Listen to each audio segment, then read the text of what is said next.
I think the interesting thing about the Serbian illiberal actors is that you can sort of analytically divide them into two parts, and one being the regime in power that has a illiberal origin and has some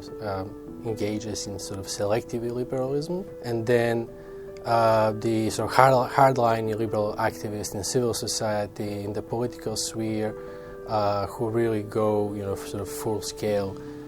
embrace the talking points of contemporary liberalism. And what those two parts of the liberal right in Serbia have in common is this shared language of Serbian patriotism,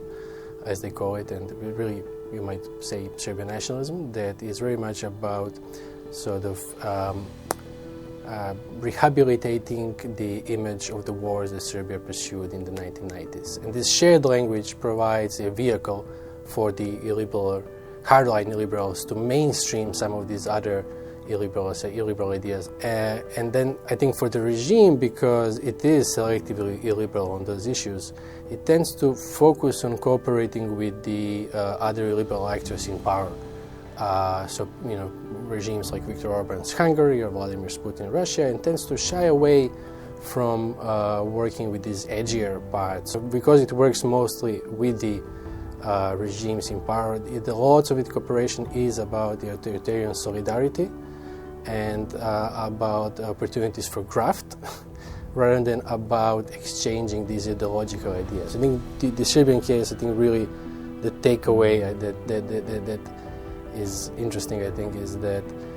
we tend to think about illiberal actors as being very defined by their ideology, whereas I think once they're in power, they tend to be very strategic about the partners and the topics that they cooperate on, and all of them, as I said, are about authoritarian solidarity and the opportunities for corruption. And then this shared ideology is there, but it's not necessarily the main driver of the cooperation. Whereas in these opposition